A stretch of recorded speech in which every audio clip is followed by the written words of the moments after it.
Welcome back to the Compliance Kitchen podcast. Today we have another sanctions episode, one on Cuba, and then we're gonna move on to Nicaragua. So starting with Cuba, there is more going on in Cuba, so there's more sanctions. On July 30th, the State Department issued a press release telling us that following the July 22nd sanctions, which I've covered in a prior post and also a podcast episode, the U.S. government was imposing further sanctions in connection with the Cuban regime's repression of the public protests that are going on the island and that started on July 11. So this additional action was pursuant to Executive Order 13818, which builds upon and implements the Global Magnitsky Human Rights Accountability Act. This is a program that seeks to impose tangible and significant consequences for human rights abuses.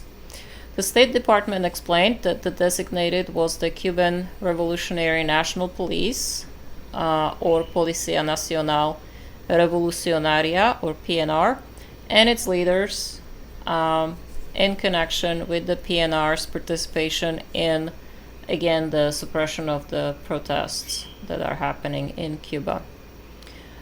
We also have an OFAC notice and a press release for identifying information of those who were designated.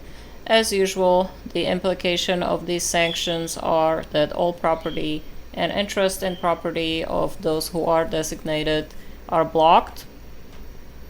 And there's a prohibition on persons subject to U.S. jurisdiction from dealing in property in which Cuba or a Cuban national has an interest, unless, of course, you have an exemption or a license from OFAC.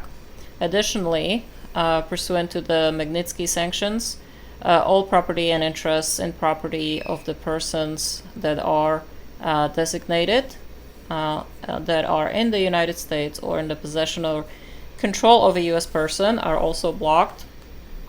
And, of course, all transactions by U.S. persons or within the United States or transiting through the United States that involve property or interests in property of a designated person or company are also prohibited unless, again, authorized by either a general or specific license issued by OFAC, or if there is some other exemption.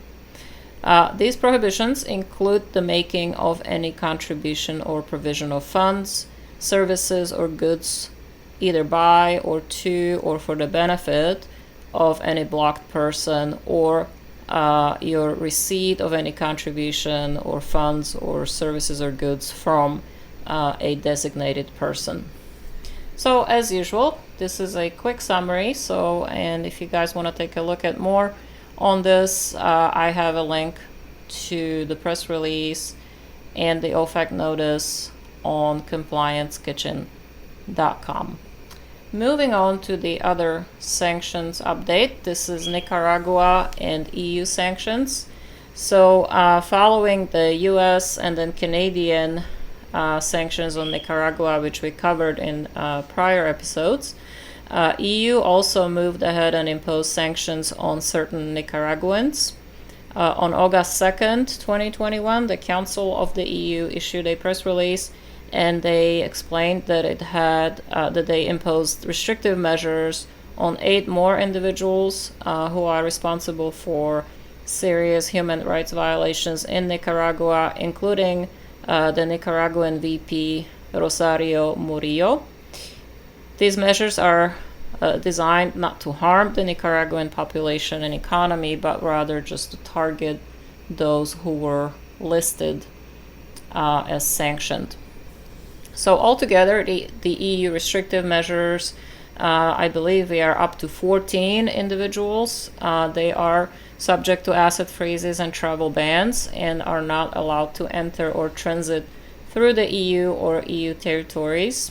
And of course, EU citizens and companies are forbidden from making funds available to the sanctioned individuals. As the press release from the EU tells us in a little bit more detail, the political situation in Nicaragua has further declined in the recent months. The political use of the judicial system, exclusion of candidates from elections, and arbitrary delisting of opposition parties are, of course, contrary to the basic democratic principles and constitute a serious violation of the Nicaraguan people and their rights.